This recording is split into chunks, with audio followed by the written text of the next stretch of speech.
नमस्कार, स्वागत है आप सभी का डीडी न्यूज के इस खास बुलेटिन एक्सप्रेस 100 में, जहां हम आपके लिए लेकर आते हैं राजनीति, मनोरंजन, देश, दुनिया, खेल और व्यापार जगत की सभी बड़ी खबरों को एक्सप्रेस यानी फटाफट अंदाज में। मैं हूं रेशमा, तो देखिए खबरें तेज रफ्तार से। प्रधानमंत्री नरेंद्र मोदी के निमंत्रण पर न्यूजीलैंड के प्रधानमंत्री क्रिस्टोफर लक्सन आधिकारिक भारत यात्रा पर आज दिल्ली पहुंच रहे हैं। वे आज विदेश मंत्री डॉक्टर एस जयशंकर से मुलाकात करेंगे। वहीं न्यूजीलैंड के प्रधानमंत्री क्रिस्टोफर लक्सन और प्रधानमंत्री नरेंद्र मोदी कल भारत न्यूजीलैंड संबंधों के विभिन्न पहलुओं पर विचार विमर्श करेंगे। प्रधानमंत्री नरेंद्र मोदी ने लोगों से आज प्रसारित होने वाले लेक्स फ्रीडमैन के साथ बातचीत का अपना पॉडकास्ट साक्षात्कार सुनने का अनुरोध किया है। पीएम मोदी ने एक सोशल मीडिया पोस्ट में कहा कि उनकी लेक्स फ्रीडमैन के साथ बातचीत शानदार रही है। इस पॉडकास्ट में प्रधानमंत्री नरेंद्र मोदी के बचपन, हिमालय में बिताए गए वर्ष और सार्वजनिक जीवन समेत कई अन्य मुद्दों को शामिल किया गया है। केंद्रीय गृह मंत्री अमित शाह आज असम के गुवाहाटी में पूर्वोत्तर क्षेत्र के मुख्यमंत्रियों के साथ नए आपराधिक कानूनों के क्रियान्वयन की समीक्षा करेंगे। इसके अलावा वे कोकराझार जिले के दोतमा में एबीएसयू के 57वें वार्षिक सम्मेलन में भाग लेंगे। केंद्रीय गृह मंत्री अमित शाह ने ड्रग की बड़ी खेप पकड़ने के लिए नारकोटिक्स कंट्रोल ब्यूरो को बधाई दी है। उन्होंने एक्स पोस्ट में कहा, मोदी सरकार के नशा मुक्त भारत के निर्माण के अभियान को गति देते हुए 88 करोड़ रुपए की मेथाम्फेटामाइन गोलियों की एक बड़ी खेप जब्त की गई। रायसन और डायलॉग का 10वां संस्करण कल से नई दिल्ली में शुरू होगा। ये भू राजनीति और भू अर्थशास्त्र पर भारत का प्रमुख सम्मेलन है। प्रधानमंत्री नरेंद्र मोदी और लक्सन 17 से 19 मार्च तक आयोजित होने वाले सम्मेलन के 10वें संस्करण का संयुक्त रूप से उद्घाटन करेंगे। इस सम्मेलन में भाग लेने के लिए कई देशों के नेता नई दिल्ली पहुंच रहे हैं। इस कड़ी में घाना के विदेश मंत्री सैमुअल ओकुत जेटो अबालोक्वा दिल्ली पहुंच चुके हैं। क्यूबा के उप प्रधानमंत्री डॉक्टर एडुआर्डो मार्टिनेज डियाज भी दिल्ली पहुंच चुके हैं। इस सम्मेलन में कम से कम 18 देशों के विदेश मंत्री, कई वैश्विक कंपनियों के शीर्ष अधिकारी और विदेश नीति विशेषज्ञ शामिल हो रहे हैं। भारतीय जनता पार्टी की केंद्रीय चुनाव समिति ने महाराष्ट्र में होने वाले विधान परिषद के उपचुनाव के लिए उम्मीदवारों के नामों की घोषणा कर दी है। मानव अंग और ऊतक दान को बढ़ावा देने के लिए नई दिल्ली के अखिल भारतीय आयुर्विज्ञान संस्थान में वॉकाथॉन का आयोजन किया गया। वॉकाथॉन अंग और ऊतक दान के महत्व के बारे में जागरूकता बढ़ाकर जीवन बचाने की दिशा में एक कदम है। वॉकाथॉन में एम्स नई दिल्ली के निदेशक डॉक्टर एम श्रीनिवास समेत कई डॉक्टर्स और स्टाफ शामिल हुए। एम्स निदेशक डॉक्टर एस श्रीवास्तव ने कहा कि जिन रोगियों को ऑर्गन ट्रांसप्लांट हुआ है वे अच्छे काम कर रहे हैं। उत्तर प्रदेश के संभल में शाही जामा मस्जिद के पिछले हिस्से की रंगाई पुताई का काम शुरू हो गया है। इलाहाबाद उच्च न्यायालय द्वारा 12 मार्च को अनुमति दिए जाने के बाद रंगाई पुताई का काम शुरू किया गया है। शनिवार को एएसआई की टीम ने मस्जिद के उन हिस्सों का सर्वे किया जहां रंगाई पुताई का काम किया जाना था। साथ ही संभल जामा मस्जिद पर रमजान के पवित्र महीने के दौरान लाइटिंग का आदेश भी जारी किया गया था। ऑस्कर विजेता संगीतकार AR रहमान को सीने में दर्द की शिकायत के बाद चेन्नई के एक अस्पताल में भर्ती कराया गया है। रिपोर्ट के अनुसार AR रहमान ग्रीम्स रोड स्थित अपोलो अस्पताल में भर्ती है। रहमान को सुबह 7:30 बजे अस्पताल ले जाया गया और उनकी कुछ जांचें की गईं, जिनमें ECG और इकोकार्डियोग्राम शामिल है। भारत और मलेशिया की सहअध्यक्षता में आतंकवाद रोधी विषय पर आसियान रक्षा मंत्रियों की बैठक विशेषज्ञ कार्य समूह EWG की 14वीं बैठक 19 से 20 मार्च तक नई दिल्ली में होने जा रही है। इस बैठक में आतंकवाद और उग्रवाद के उभरते खतरे से निपटने के लिए इजरायल की गई एक मजबूत और व्यापक रणनीति विकसित करने पर चर्चा होगी। तेलंगाना के नागर कुर्नूल में श्री शैलम लेफ्ट बैंक नहर की SLBC सुरंग के अंदर 22 फरवरी से फंसे 7 श्रमिकों के लिए बचाव अभियान जारी है। 10 मार्च को सुरंग के अंदर से एक श्रमिक का शव निकाला गया। दिल्ली के उपराज्यपाल विनय कुमार सक्सेना ने दिल्ली की मुख्यमंत्री रेखा गुप्ता और दिल्ली के मंत्री परवेश वर्मा के साथ सुनहरी पुल, कुशक और बारापुला ड्रेन पर चल रहे काम की समीक्षा की। मध्य प्रदेश के मऊगंज जिले में शनिवार को आदिवासियों के एक समूह ने कथित तौर पर एक व्यक्ति का अपहरण कर उसकी हत्या कर दी। उसे बचाने की कोशिश कर रही पुलिस टीम पर आदिवासियों के समूह ने हमला भी कर दिया, जिसमें एक पुलिसकर्मी की मौत हो गई। मुख्यमंत्री डॉक्टर मोहन यादव ने घटना का संज्ञान लेते हुए कहा कि संवेदनाएं प्रकट की। उन्होंने इस तरह की अमानवीय एवं दुर्भाग्यपूर्ण घटना के सभी आरोपियों पर कड़ी से कड़ी कार्रवाई के निर्देश दिए हैं। केंद्रीय मंत्री मनसुख मंडाविया ने आज अहमदाबाद की साबरमती नदी तट पर fit India Sunday on cycle अभियान में हिस्सा लिया। केंद्रीय मंत्री मनसुख मंडाविया ने कहा, पीएम मोदी के फिट इंडिया के आह्वान को चरितार्थ करने के लिए सभी देश में fit India Sunday on cycle अभियान चल रहा है। जनता जुड़ रही है। धीरे धीरे संडे ऑन साइकिल देश में कार्य संस्कृति बनने लगी है। फिट इंडिया अभियान के तहत आज राजधानी दिल्ली के मेजर ध्यानचंद स्टेडियम में संडेज ऑन साइकिल इवेंट का आयोजन किया गया। इस इवेंट में दिल्ली के कोने कोने से लोग साइकिलिंग के लिए पहुंचे। पुशअप मैन ऑफ इंडिया के नाम से मशहूर रोहताश चौधरी इस इवेंट के मुख्य अतिथि रहे। विश्व रिकॉर्डधारी रोहताश ने युवाओं को फिट रहने और संतुलित भोजन करने का संदेश दिया। यूपी के CM Yogi Adityanath Gorakhpur journalist press club के नई कार्यकारिणी के शपथ ग्रहण समारोह में शामिल हुए। उन्होंने कहा, देश की स्वाधीनता आंदोलन में ऐसे स्वतंत्रता संग्राम सेनानी थे जिन्होंने मीडिया से ही अपनी आजीविका को आगे बढ़ाने का काम किया था। जम्मू कश्मीर में एडीजीपी सशस्त्र पुलिस जम्मू और कश्मीर आनंद जैन ने जम्मू कश्मीर पुलिस द्वारा आयोजित जम्मू मैराथन को झंडी दिखाई। मध्य प्रदेश के ग्वालियर के कमला राजा अस्पताल में एसी ब्लास्ट होने से आग लग गई। मौके पर पहुंची दमकल की गाड़ियों ने आग बुझाई। किसी के हताहत होने या घायल होने की खबर नहीं है। ग्वालियर के एसडीएम विनोद सिंह ने कहा कि आग लगते ही मरीजों को बाहर निकाल लिया गया। उन्हें सुपर स्पेशलिटी अस्पताल में भेज दिया गया। मरीजों की जांच की जा रही है। जम्मू कश्मीर के मुख्यमंत्री उमर अब्दुल्ला ने स्पष्ट किया कि भर्तियों में आरक्षण के जटिल मुद्दे की जांच के लिए गठित मंत्रिमंडल की उप समिति को अपनी रिपोर्ट देने के लिए 6 महीने का समय दिया गया है। गुजरात के कच्छ जिले के अंजार तालुका में शनिवार को एक दर्दनाक हादसा हो गया। एक गांव के तालाब में नहाने गए 5 बच्चों की डूबने से मौत हो गई। पद्म पुरस्कार के लिए नामांकन व सिफारिशें कल से शुरू हो गई हैं। केंद्रीय गृह मंत्रालय ने एक बयान में कहा कि गणतंत्र दिवस 2026 के अवसर पर घोषित किए जाने वाले पद्म पुरस्कारों के लिए नामांकन की अंतिम तिथि 31 जुलाई 2025 है। पुरस्कारों के लिए नामांकन एवं सिफारिशें केवल राष्ट्रीय पुरस्कार पोर्टल पर ऑनलाइन प्राप्त की जाएंगी। भारत रत्न के बाद पद्म पुरस्कार अर्थात पद्म विभूषण, पद्म भूषण और पद्मश्री देश के सर्वोच्च नागरिक पुरस्कारों में शामिल हैं। मुगल शासक औरंगजेब को लेकर महाराष्ट्र में चल रही सियासी बहस तेज हो गई। शिवसेना उद्धव ठाकरे गुट के नेता संजय राउत ने महाराष्ट्र सरकार के कार्यकाल को औरंगजेब से तुलना की है।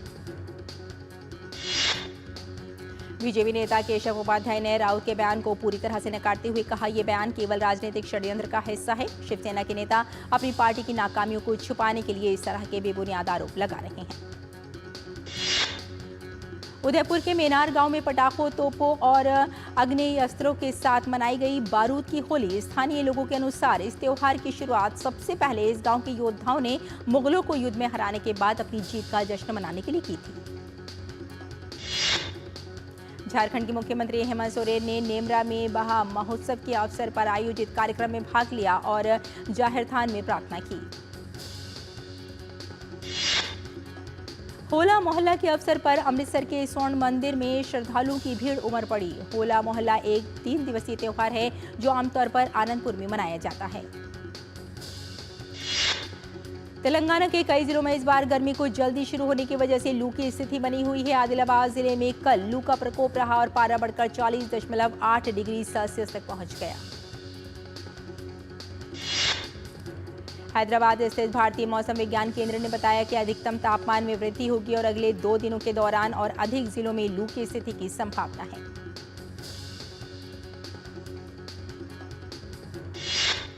कश्मीर के कई इलाकों में कल बर्फबारी और कुछ अन्य हिस्सों में हल्की से मध्यम वर्षा हुई। अनंतनाग, कुलगाम, शोपियां, गुलमर्ग, सोनमर्ग और पहलगाम में बर्फबारी हुई। बांदीपुरा जिले के गुरेज, कुपवाड़ा के कुछ इलाकों और घाटी के दूरदराज के इलाकों में भी बर्फबारी की खबर है। कश्मीर के अन्य हिस्सों में हल्की बारिश हो रही है। पुलवामा में ताजा बर्फबारी से चारों तरफ बर्फ की सफेद चादर छाई। ये नजारा बेहद खूबसूरत लग रहा था। कर्नाटक के मंगलुरु पीलीकुला चिड़ियाघर में जानवरों को गर्मी से बचाने के लिए खास इंतजाम किए गए हैं। जानवरों के बाड़े में पानी के छिड़काव के साथ कूलर का भी इंतजाम किया गया है। जम्मू कश्मीर के बादामवारी गार्डन में पहली लेवेंडर की खेती की जा रही है। जम्मू में किसान अब पारंपरिक खेती के अलावा नई फसलों की खेती कर रहे हैं। लेवेंडर के फूलों की बाजार में अच्छी मांग है। आप नेता सौरभ भारद्वाज ने कहा, सत्येंद्र जैन, मनीष सिसोदिया लगभग 2 साल जेल में रहकर आए हैं। अरविंद केजरीवाल और संजय सिंह 6-6 महीने जेल में रहकर आए हैं। जब ये लोग तब नहीं झुके तो अब बीजेपी के आगे कहां झुकेंगे। आरजेडी नेता मृत्युंजय तिवारी ने कहा, बिहार में एनडीए की डबल इंजन सरकार में पुलिस वाले ही सुरक्षित नहीं है, कानून व्यवस्था पूरी तरह से चौपट है। केंद्रीय राज्य मंत्री हर्ष मल्होत्रा ने कहा, भारतीय प्रतिस्पर्धा आयोग सीसीआई भारत की अर्थव्यवस्था को मजबूत करने के लिए बहुत महत्वपूर्ण काम कर रही है। प्रधानमंत्री मोदी के नेतृत्व में देश 5वीं सबसे बड़ी अर्थव्यवस्था बन गया है। और बुलेटिन में यहाँ रुकते हैं एक छोटे से ब्रेक के लिए, जल्द हाजिर होते हैं। आप देखते रहिए डीटी न्यूज।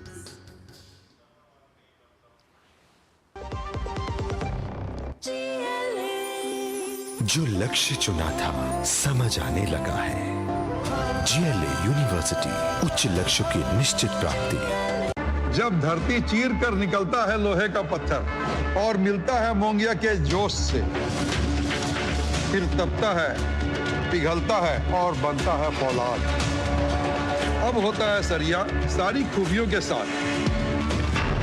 मोंगिया स्टील, मजबूत देश का मजबूत सरिया।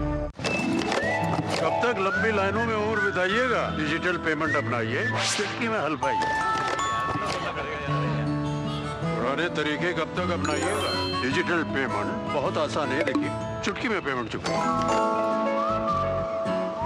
बटुआ ढूंढ रहे? डिजिटल पेमेंट अपनाइए, कभी भी कहीं भी और सुरक्षित। हमने तो इन्हें डिजिटल पेमेंट करना सिखा दिया। आपने? आरबीआई कहता है कि डिजिटल पेमेंट अपनाओ, औरों को भी सिखाओ। ब्रेक के बाद आपका एक बार फिर स्वागत है। आइए एक्सप्रेस 100 में आगे बढ़ते हैं।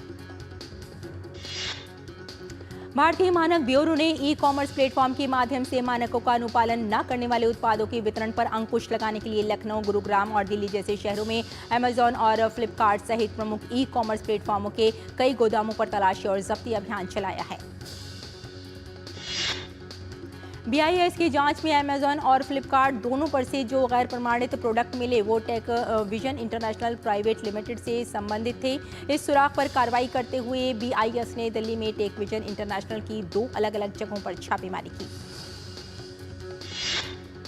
छापेमारी में करीब 7,000 electric water heater, 4,000 electric food mixer, 95 electric room heater और 40 गैस स्टोव जब्त किए गए। रेल मंत्रालय के अनुसार भारतीय रेलवे ने वित्त वर्ष 2024-25 के 11 महीनों में अब तक 1,465.371 मीट्रिक टन एमटी माल ढुलाई की। विज्ञान एवं प्रौद्योगिकी राज्य मंत्री जितेंद्र सिंह ने बताया कि इसरो ने पिछले 10 वर्षों में विदेशी सैटेलाइट लॉन्च से $439 मिलियन का राजस्व अर्जित किया है। भारतीय स्टार्टअप इकोसिस्टम में फंडिंग को लेकर इस सप्ताह जबरदस्त उछाल देखने को मिला, जिसमें 19 स्टार्टअप ने सामूहिक रूप से लगभग $462.27 मिलियन जुटाए। स्टार्टअप फंडिंग परिदृश्य में बेंगलुरु का दबदबा जारी रहा। इस सप्ताह 10 सौदे हुए। मुंबई, दिल्ली, NCR दूसरे शहरों में भी महत्वपूर्ण गतिविधि देखी गई। भारत के विदेशी मुद्रा भंडार में बड़ा उछाल देखने को मिला है। आरबीआई की हाल की रिपोर्ट के मुताबिक 7 मार्च को समाप्त हुए सप्ताह में विदेशी मुद्रा भंडार $15.26 अरब बढ़कर $653.96 अरब तक पहुंच गया। भारतीय स्टेट बैंक ने अपनी नवीनतम इको रैप रिपोर्ट जारी की है। SBI रिसर्च के मुताबिक चालू वित्त वर्ष में आरबीआई संचय ब्याज दरों में 75 आधार अंकों की कटौती कर सकता है। रिपोर्ट के मुताबिक आरबीआई संचय ब्याज दरों में 75 आधार अंकों की कटौती कर सकता है।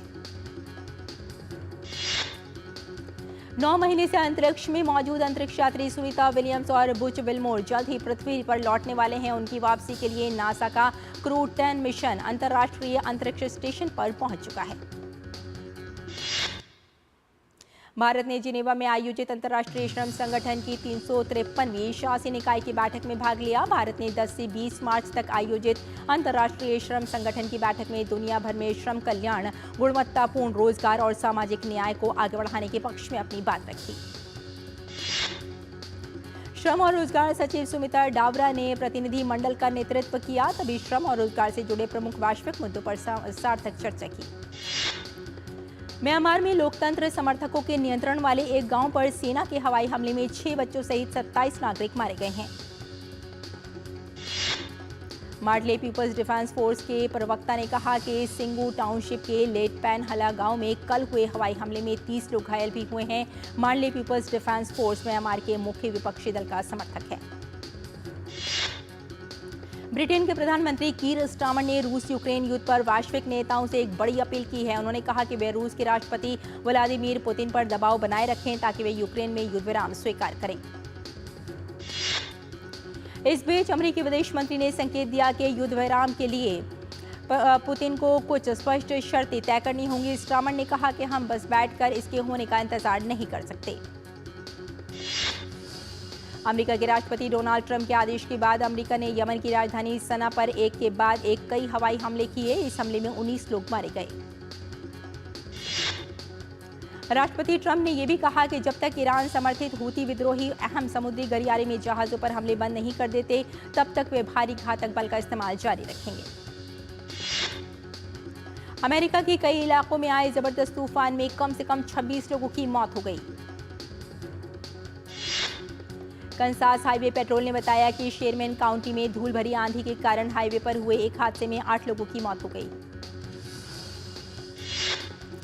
एकर्स ने बताया कि बचाव कर्मी मकान में मौजूद एक महिला को बचाने में सफल रहे। यूक्रेन के राष्ट्रपति वोलोदिमीर ज़ेलेंस्की ने अपने पश्चिमी सहयोगियों से सुरक्षा गारंटी पर स्पष्ट स्थिति देने का आग्रह किया, जिसमें अमेरिकी सहायता के साथ यूक्रेनी धरती पर संभावित विदेशी सैन्य टुकड़ी के बारे में भी बात शामिल है। उनकी ये टिप्पणी ब्रिटिश प्रधानमंत्री कीर स्टारमर द्वारा अन्य यूरोपीय नेताओं और सहयोगियों के साथ आयोजित एक वर्चुअल बैठक के दौरान आई। 4 दिवसीय दौरे पर बांग्लादेश पहुंचे संयुक्त राष्ट्र महासचिव एंटोनियो गुटेरेस ने अंतरिम सरकार के सलाहकार मोहम्मद यूनुस से मुलाकात की। इस दौरान उन्होंने देश के घरेलू मुद्दों और रोहिंग्या की स्थिति पर चर्चा की। संयुक्त राष्ट्र महासचिव ने ढाका की सुधार और परिवर्तन प्रक्रिया को लेकर एकजुटता व्यक्त की। मुंबई इंडियंस ने विमेंस प्रीमियर लीग का खिताब जीत लिया है। फाइनल मुकाबले में मुंबई इंडियंस ने दिल्ली कैपिटल्स को 8 रन से हरा दिया। मुंबई इंडियंस ने 3 सीजन में दूसरी बार WPL का खिताब जीता है। वहीं दिल्ली की टीम को लगातार तीसरी बार फाइनल में हार का सामना करना पड़ा है। मुंबई की टीम ने पहले बल्लेबाजी करते हुए 7 विकेट पर 149 रन बनाए। जवाब में दिल्ली कैपिटल्स की टीम निर्धारित 20 ओवर में 9 विकेट पर 141 रन ही बना सकी। केंद्रीय खेल मंत्री मनसुख मांडविया आज नई दिल्ली के जवाहरलाल नेहरू स्टेडियम में फिट इंडिया उत्सव का उद्घाटन करेंगे। फिट इंडिया उत्सव में रस्सी कूद, क्रिकेट, बॉलिंग, स्टेशनरी, साइकिलिंग और पंज लड़ाने जैसे खेलों का आयोजन होगा। फिट इंडिया उत्सव के उद्घाटन समारोह में आगामी खेलो इंडिया पैरा गेम्स का प्रतीक चिन्ह और गीत का भी अनावरण होगा। भारत के पब्लिक ब्रॉडकास्टर प्रसार भारती को हॉकी इंडिया वार्षिक पुरस्कार 2024 में अमूल्य योगदान के लिए जमनलाल शर्मा पुरस्कार से सम्मानित किया गया। प्रसार भारती बोर्ड के अध्यक्ष नवनीत सहगल ने कहा कि हॉकी को बढ़ावा देने में प्रसार भारती के OTT प्लेटफॉर्म वेव्स ने अहम योगदान दिया है। ब्रिटेन के जैक ड्रेपर ने कार्लोस अल्कराज को हराकर अपने करियर के सबसे बड़े फाइनल में जगह बनाई। प्रीमियर लीग में मैनचेस्टर सिटी को ब्राइटन के साथ 2-2 से ड्रॉ खेलना पड़ा। इस ड्रॉ के साथ मैन सिटी की चैंपियंस लीग में वापसी की उम्मीदों को झटका लगा है।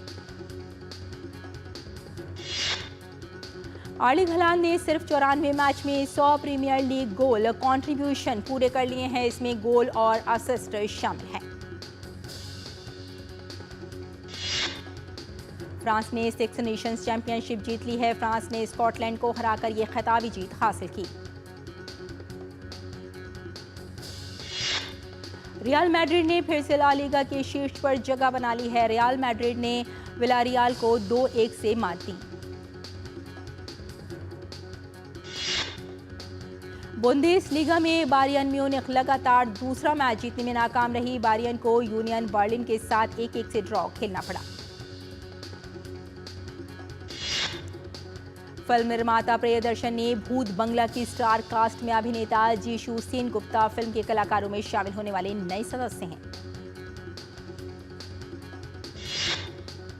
ऑस्कर विजेता मशहूर संगीतकार और गीतकार एम किरावनी 22 मार्च को हैदराबाद में 83 कलाकारों के ऑर्केस्ट्रा के साथ न टूर लाइव म्यूजिक कॉन्सर्ट में प्रस्तुति देंगे।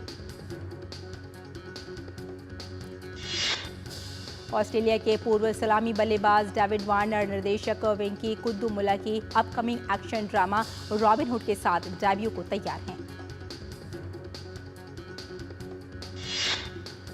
सच्ची घटना पर आधारित जॉन अब्राहम का द डिप्लोमैट ने 2 दिनों में मिलाकर 7.96 करोड़ रुपए का कलेक्शन किया है।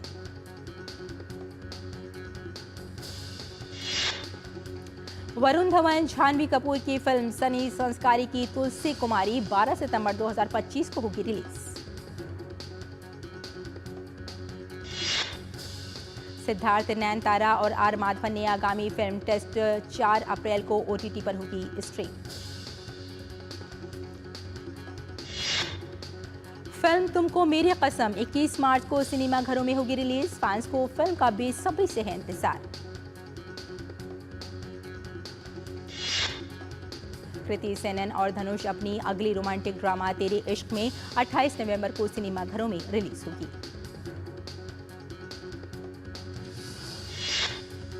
नई वेब सीरीज लूट कांड 20 मार्च को OTT पर होगी स्ट्रीम।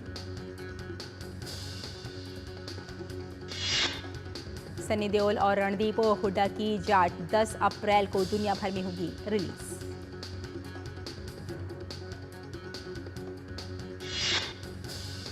तो एक्सप्रेस न्यूज में फिलहाल इतना ही। इजाजत दें, नमस्कार।